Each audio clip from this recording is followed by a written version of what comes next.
तो भगवान ने कहा उद्धव मेरा एक काम करो, यदि यदि इस समय मेरी सहायता करना चाहते हो तो वृंदावन चले जाओ। उद्धव एकदम तत्पर हो गए। दास का कार्य है स्वामी की सेवा में तत्पर और सावधान रहना। और उद्धव तो अपने मन ही मन स्वयं को भाग्यशाली समझते हैं कि प्रभु मुझे अपना प्रतिनिधि बनाकर भेज रहे हैं, अपना संदेशवाहक बनाकर मुझे भेज रहे हैं। कल मैंने कहा था ना, दूत का कार्य बहुत सजगता, बहुत सावधानी का कार्य होता है। बुद्धिमान व्यक्ति को भेजा जाता है जिस पर आपको ऐसा विश्वास हो कि ये हमारे कार्य को बिल्कुल ठीक हमसा कर देगा, उसे आप दूत बनाकर भेजते हैं। और उद्धव का रूप कैसा है? रूप भी वैसा श्यामल है। और जाते जाते श्री कृष्ण ने किया क्या? श्री कृष्ण ने अपने वस्त्र और आभूषण उद्धव की देह पर सजा दिए, अपना पीतांबर उड़ा दिया, अपने गले की बनमाला पहना दी उद्धव को। इतना लाड़ उमड़ आया श्री कृष्ण के हृदय में उद्धव के प्रति उस क्षण जब श्री कृष्ण के मन में आया कि उद्धव वृंदावन जा रहे हैं, कि अब उद्धव वृंदावन जाएंगे, मेरा संदेश मेरे प्रियजनों को, मेरे निज जनों को देंगे। ये चिंतन करते ही श्री ठाकुर जी के हृदय में इतना लाड़, इतना स्नेह उमड़ आया कि उन्होंने नख से लेकर शिक तक उद्धव को सिक्त कर दिया, स्नेह सिक्त कर दिया, सजा दिया उद्धव को अपने हाथ से। और जब उद्धव जाने लगे तो उनका हाथ अपने हाथ में लेकर कहते हैं कि मार्ग भी उद्धव मैं बताता हूं वहां जाने का।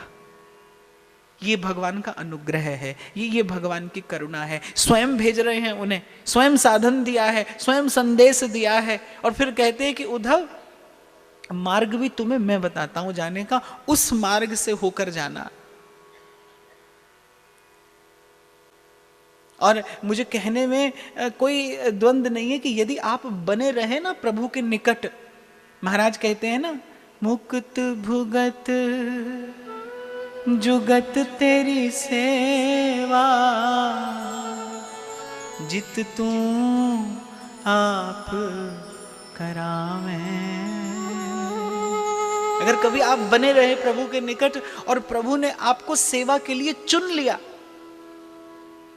तो फिर वो जिसे प्रभु सेवा के लिए चुनते हैं उसे प्रभु साधन संपन्न भी करते हैं, उसे प्रभु सामर्थ्य भी देते हैं, उसे प्रभु सेवा के योग्य भी बनाते हैं। जब हनुमान जी लौट कर आए तो सब लोगों ने उनसे पूछा कि हनुमान जी आपने इतना महत् कार्य कैसे कर लिया? प्रभु ने तो सबको भेजा था कि जाओ, चारों दिशाओं में सब वानर सेना गई थी कि कोई तो पता लेकर आएगा, लेकिन आप कैसे ये कार्य करके लौट आए? तो श्री हनुमान जी कहने लगे, बोले देखो भगवान भक्त का पक्षपात सदा ही करते हैं। प्रभु ने भेजा तो सबको था, लेकिन सेवा प्रभु ने मुझे दी थी और सेवा का सामर्थ्य भगवान ने मुझे ही दिया था। बोले सो कैसे? तो हनुमान जी ने कहा कि गई तो सारी वानर सेना थी, लेकिन प्रभु ने अपनी मुद्रिका तो केवल मुझे दी थी कि हनुमान ये अंगूठी है, अगर तुम्हें जगदम्बा मिल जाए तो उनको ये दे देना। और अंगूठी नहीं दी थी, मुझे सामर्थ्य दी थी वो सेवा करने की, और बस वो अंगूठी मैंने मुख में रखी।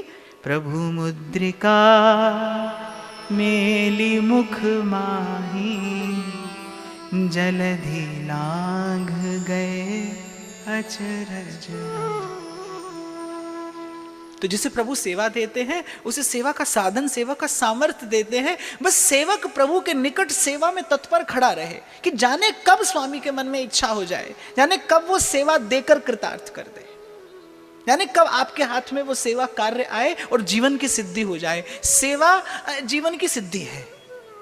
अगर कोई एक शब्द में जानना चाहे कि ये अनंत जन्मों की यात्रा, ये इतना प्रपंच, ये इतना विलास, ये इतना विस्तार और ये जीवन, ये आखिर किस लिए है, तो बस एक शब्द में इसका उत्तर है, जिसका जीवन भगवत सेवा में प्रवण हो गया है उसका जीवन सिद्ध हो गया है।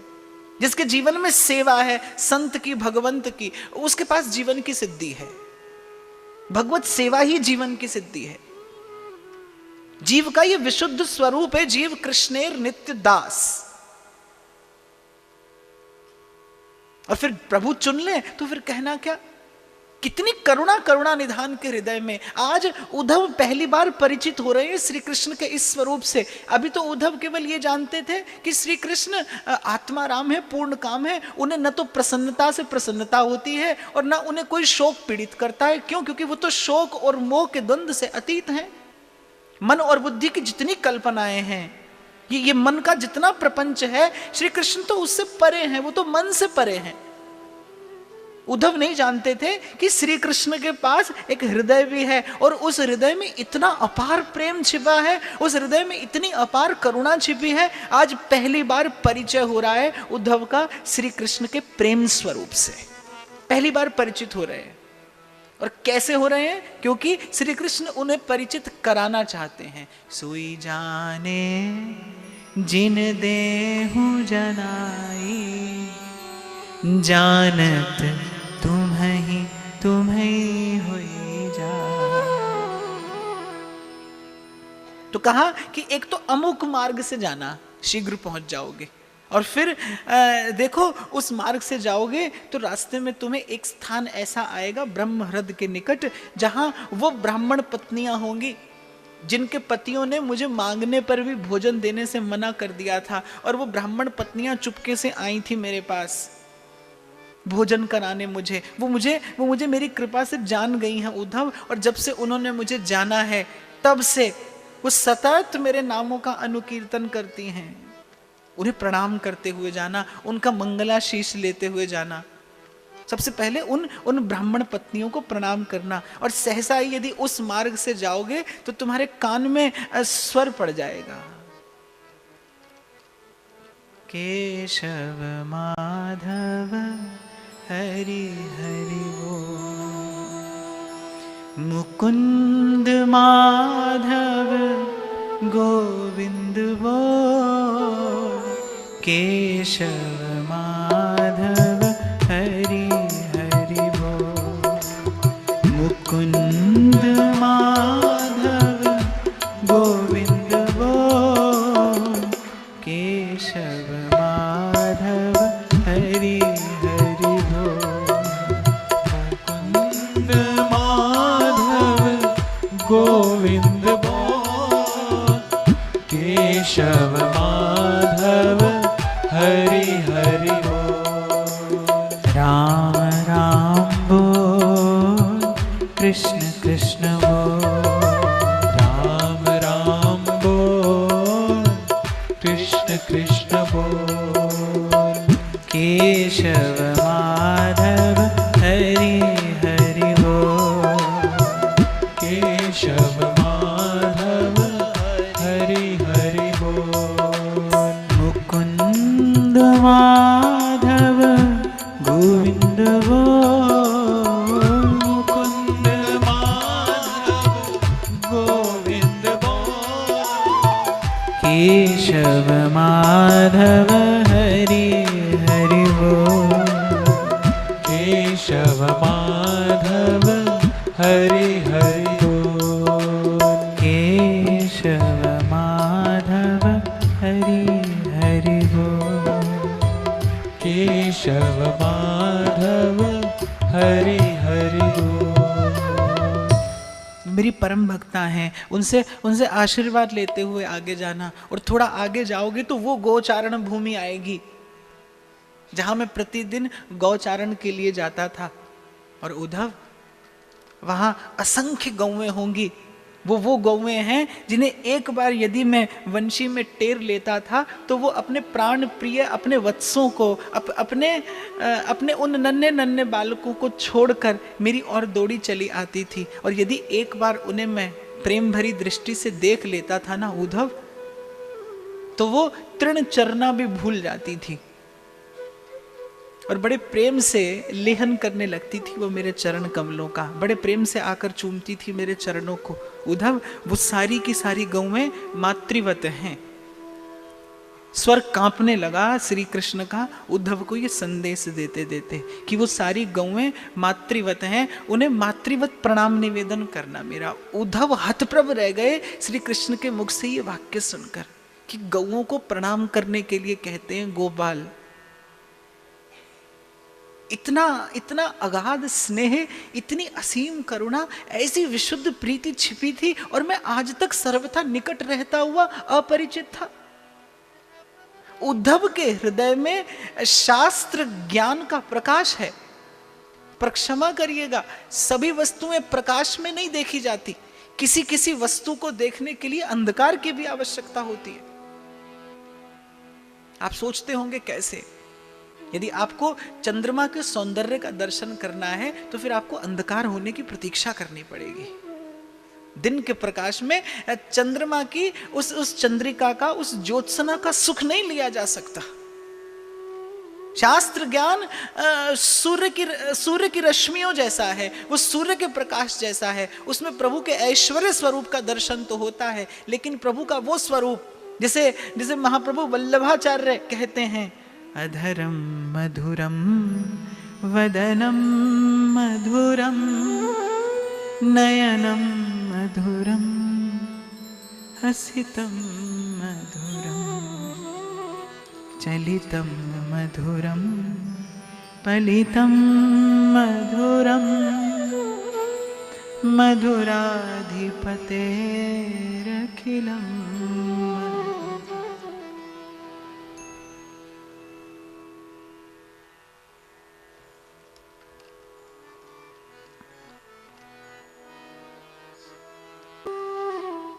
श्री कृष्ण का स्वर कंपित होने लगा कि उद्धव उस गौ वृंद को मातृवत प्रणाम करते चले जाना, हो सके तो उन गोवत्सों को दुलार देना। वो मेरे अंग की सुवास से परिचित हैं, वो मेरे अंग की सुवास पहचानते हैं।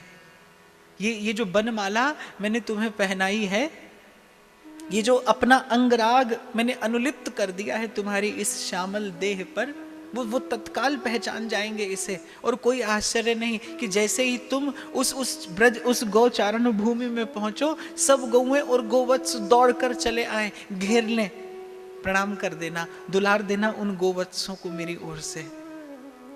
अवाक हैं उद्धव, आज से पहले कभी कल्पना भी नहीं की थी कि कभी जीवन में श्री कृष्ण के इस अद्भुत, इस विलक्षण, इस मधुराति मधुर स्वरूप का मुझे परिचय होगा। और देखो, थोड़ा और आगे निकलोगे तो मेरी सखा मंडली तुम्हें खेलती हुई मिलेगी। वो सब बहुत प्रसन्न होंगे, वो सब बहुत आनंद में होंगे। ना, ये मत समझना कि वो मेरे वियोग में आनंद में हैं। उनका प्रेम इतना अगाध है, उनकी प्रीति इतनी अगाध है कि उन्हें कभी एक क्षण के लिए मेरे वियोग की अनुभूति नहीं होती। कोई बाहर का व्यक्ति उन्हें देखे तो उसे ये लगेगा कि शायद ये बौरा गए हैं, शायद ये पगला गए हैं। हो सकता है तुम्हें मेरे सखा किसी श्याम तमाल का आलिंगन किए हुए मिले। हो सकता है कि कोई मेरा सखा मेरा ही रूप धरे हुए हो और दूसरे सखा उसे मुझे ही जानकर, मुझे ही मानकर उसके साथ में क्रीड़ा करते हो।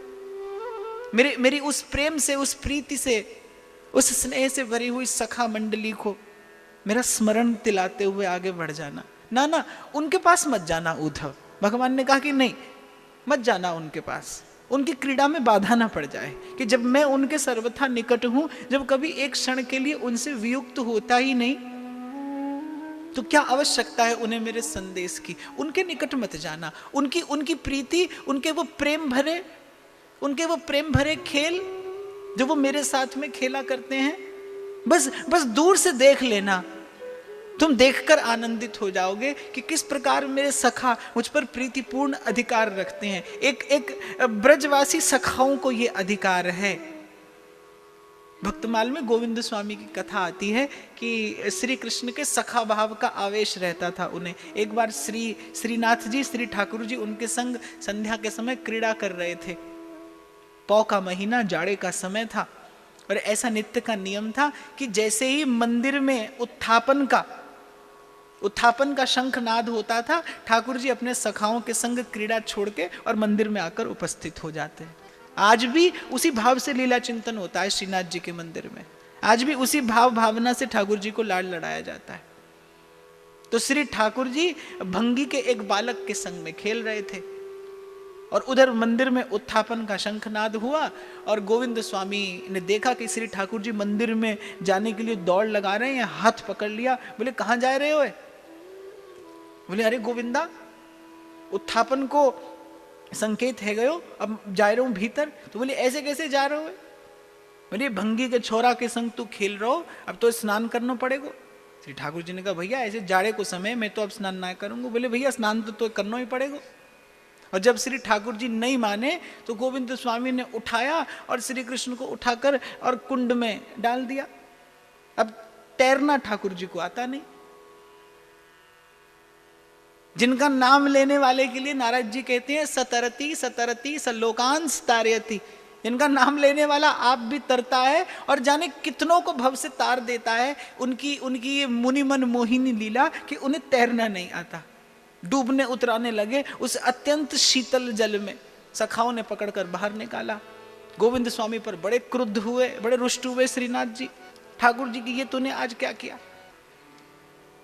बोले लाला, मंदिर की मर्यादा को नष्ट करने का आपका मेरा अधिकार नहीं है, वो आचार्यों द्वारा प्रतिष्ठित मर्यादा है। तो ब्रजवासियों का ऐसा प्रेम द्वारा प्रदत्त कोई विशिष्ट अधिकार है, तो उद्धव उनके निकट तुम मत जाना। वो प्रेम में भरे क्रीड़ा करते होंगे, उनके लिए मैं कभी ब्रज से गया ही नहीं। उनमें प्रेम का कोई ऐसा आवेश रहता है कि उन्हें एक क्षण के लिए भी मेरे वियोग का अनुभव नहीं होता। दूर से बस उनके प्रेम का, उनकी प्रेम की झांकी कर लेना, तुम उसी में आनंदित हो जाओगे और आगे बढ़ जाना। बस आगे बढ़ोगे तो कुछ दूर पर नंदीश्वर पर्वत है और वहीं थोड़ा सा और आगे जाओगे तो तुम्हें नंद प्रासाद दिखाई देगा। इतना कहकर श्री ठाकुर जी मौन हो गए कुछ देर के लिए। मानो स्वयं सरस्वती जो सतत सेवा में उपस्थित रहती है, आज उसने अपने आप को असहाय जानकर उसने भी प्रणाम प्रणिपात निवेदन कर दिया कि प्रभु अब इससे आगे मैं और क्या कहूं, अब आप किसके लिए संदेश भेजेंगे और कैसा संदेश। जैसे ही श्री ठाकुर जी को नंद बाबा का स्मरण आया, प्रेमाश्रुओं से भर गया प्रभु के कपोल कमल। बस फूट फूट कर उद्धव से लिपट कर रोए नहीं श्री कृष्ण। मैं आज से पहले कभी भी जब कहीं पर भी कृष्ण लीला चिंतन यदि मुझे कहने सुनने का अवसर मिलता था तो मैं प्राय करके इस लीला से बचने का ही प्रयास करता था। कल भी मैंने बहुत प्रयास किया कि कोई तत्वात्मक चर्चा इस विषय में होती रहे। कैसे निवेदन किया जाए श्री कृष्ण के हृदय की उस प्रेम भरी पीड़ा का, उस वेदना का, और वहां ब्रजवासियों की वो स्थिति कि जो जल बिन मछरी। तो उद्धव नंद प्रासाद के निकट पहुंच जाओगे और वहां बाबा मिलेंगे। साष्टांग दंडवत प्रणाम उन्हें निवेदन करना। वो ये सोचते होंगे कि कन्हैया लौट आया है, लेकिन तुम उन्हें किसी प्रकार सांत्वना दे देना। वो बड़े विवेकवान हैं, वो बड़े विवेकवान हैं। वो निश्चित रूप से तुम्हारी बात से सहमत हो जाएंगे। वो समझ लेंगे कि मैं किन परिस्थितियों में यहां हूं। उनकी मुझसे अहेतु की प्रीति है। दो प्रकार की प्रीति होती है, एक सहेतु की प्रीति, जिसमें हेतु समाप्त हो जाए तो प्रीति भी समाप्त हो जाती है, पर उनकी तो मुझ में अहेतु की प्रीति है। वो जो कर पकड़ा था श्री कृष्ण ने उद्धव का, भूल गए भगवान कि कब ब्रज की चर्चा करते करते कसकर पकड़ते चले गए उद्धव का वो कर कमल। और श्री कृष्ण का ऐसा भावावेश, आज तक तो उद्धव ने कल्पना की होगी कि भक्त किस प्रकार भगवान के वियोग में भक्त किस प्रकार आकुल व्याकुल होते हैं। आज भगवान को इस प्रकार आकुल व्याकुल देखकर ना उद्धव के आश्चर्य का भी ठिकाना नहीं है, और मन ही मन उद्धव आह्लादित भी हो रहे हैं कि जिनके लिए श्री कृष्ण ऐसे व्याकुल हैं, जिनके लिए श्री कृष्ण ऐसे कातर हैं, उन ब्रजवासियों का प्रेम कैसा होगा। आज मुझे इन आंखों से दर्शन करने का अवसर मिलेगा। आज मेरा जीवन कृतार्थ होने जा रहा है। आज मनुष्य का जन्म लेना सार्थक होने जा रहा है। आज भगवान की सेवा की सिद्धि का समय आया है। साधन सिद्धि राम पग नेहू। आज सब साधनों की सिद्धि का समय आया है। आज वो प्रेम में भरे ब्रजवासी, उनका दर्शन मुझे होगा। आज उस भाव भरी ब्रज भूमि का मैं दर्शन करूंगा, जिनके लिए श्री कृष्ण ऐसे विरहाकुल हैं। तो बाबा को चरण पकड़ के और साष्टांग दंडवत निवेदन करना।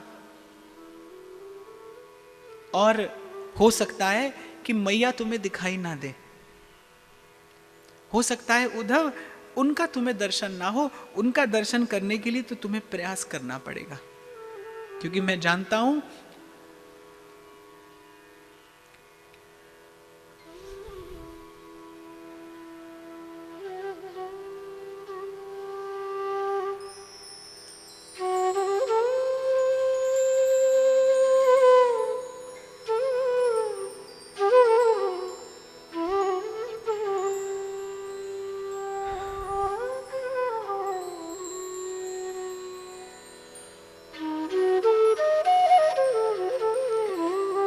क्योंकि मैं जानता हूं उद्धव की मेरी मैया से भोला तो इन तीनों लोकों में और कोई नहीं है। मैं तो उसे कहकर आया था कि मैया मैं परसों लौट आऊंगा, और वो बेचारी तो तब से इसी जिस पथ से अक्रूर मुझे लेकर आए थे, मेरी मैया उसी पथ पर दृष्टि लगाए बैठी है। वही मैले कुचले वस्त्र होंगे उसने, और जाने तब से उसने शरीर की रक्षार्थ कुछ खाया भी होगा कि नहीं। देखो, जीवन निर्वाह के लिए भोजन है, आच्छादन है, जो भी कुछ है, भोजन से भी अंततः क्या प्राप्त होता है? भोजन से भी अंततः रस की सिद्धि है। भोजन अंततः रस में परिणत होता है, जो आपके शरीर को तुष्टि पुष्टि ओज तेज बल प्रदान करता है।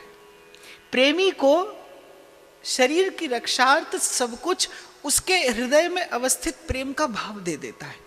जिसके हृदय में वस्तुतः विशुद्ध प्रीति जगी है, जिसके हृदय में विशुद्ध प्रेम का स्फुरण हुआ है, उसे जीवन धारण करने के लिए त्रिगुणात्मक किसी भी वस्तु की आवश्यकता नहीं है। प्रेम अपने आप में रस का सिद्ध स्वरूप है। एक प्रेम का एक बिंदु जिसके हृदय में है, अमृत रूपत्वात्। ये प्रेम क्या है? ये अमृतत्व है। जिसके हृदय में एक बिंदु इसकी पड़ गई किसी प्रेमी की कृपा से, स्वयं प्रेम देव की कृपा से, वो भले आपको अपने जैसा दिखाई पड़े, लेकिन वो आपके जैसा है नहीं।